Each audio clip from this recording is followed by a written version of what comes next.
It's pretty wild how a conflict thousands of miles away can send a shockwave through one of Africa's largest economies. Today, we're going to unpack exactly that, how a war in the Middle East led to this really stunning downgrade for South Africa's economic future. 1%. Just one. That's the brand new and pretty stark growth forecast the IMF just put on South Africa for 2026. Now, that number alone might not sound like much, but it's sending some serious tremors through economic circles. So just how low is 1%, really? Well, the answer, it's kinda alarming. Okay, so to really get a grip on this, you have to see it next to other countries. South Africa's projected growth, it's not just lagging behind the average for emerging markets. Nope, it's now officially the lowest the IMF tracks. And get this, it's even lower than the projection for Russia, a country that's, in the middle of a war. So what on earth happened to make things change so drastically and so fast? All right, so let's talk about this downgrade, because it really is a shock. And to understand why it's such a big deal, we've got to rewind the clock just a few months to see what the forecast looked like before all this.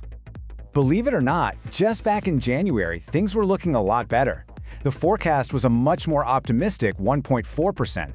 So to see it get slashed down to 1.0%, well, that tells you something big, something major, just happened to completely reshape the economic landscape. So what was it? And that brings us to the trigger. You might think this has to do with something happening inside South Africa, but no. The IMF's entire revised outlook, it was shaped almost completely by one single event, the outbreak of a new war in the Middle East. And wow, did this happen fast. The whole chain of events was just incredibly rapid.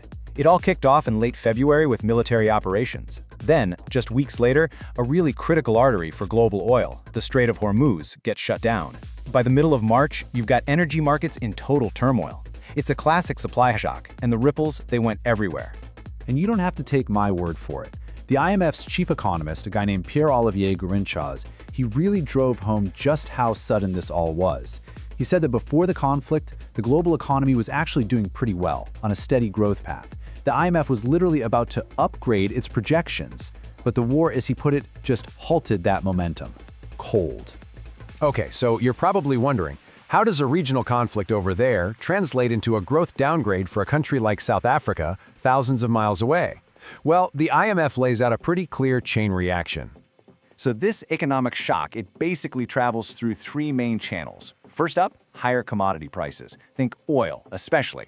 Second, as those prices go up, people and businesses, they start to expect more inflation, and that can become a self-fulfilling prophecy. And third, all of this chaos and uncertainty, it leads to tighter financial conditions. In simple terms, it gets more expensive for everybody to borrow money. Now, for a country like South Africa that has to import a lot of its energy, this pressure just gets piled on. Higher fuel prices, that immediately jacks up the cost of everything, from transportation to farming.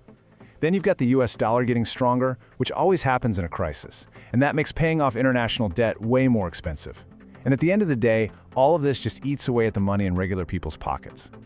So you've got this global storm brewing, right? And it collides head-on with South Africa's specific economic situation, and boom, it reveals some pretty unique vulnerabilities. And seeing that number drop from 1.4% to just 1.0%, it's more than just a statistic on a chart. It's a really serious blow to the country's economic momentum, especially because after a really tough time, things had finally started looking up in late 2025. Now, to be fair, this isn't just a South Africa story. The entire sub-Saharan Africa region is feeling the heat. Growth forecasts are getting trimmed all over, and inflation is expected to jump. But South Africa really does find itself in a particularly tough spot here. So you hear this term economically exposed. What does that actually mean here? It means that South Africa's economy is now, officially, the most vulnerable among all its peers to this exact kind of global shock. It's that combination of needing to import energy plus some other internal factors that's just pushed it right to the bottom of the list. Okay, so this brings us to the big question. The situation is obviously really fragile. So, what are the risks looking forward, and more importantly, is there anything policymakers can actually do about it? Here's something really important to remember. The IMF's entire forecast, it's all built on one big assumption, that this conflict stays relatively contained and doesn't drag on for too long. But what if they're wrong? Well, the IMF actually game planned this out in what they call an adverse scenario. Global growth takes another hit.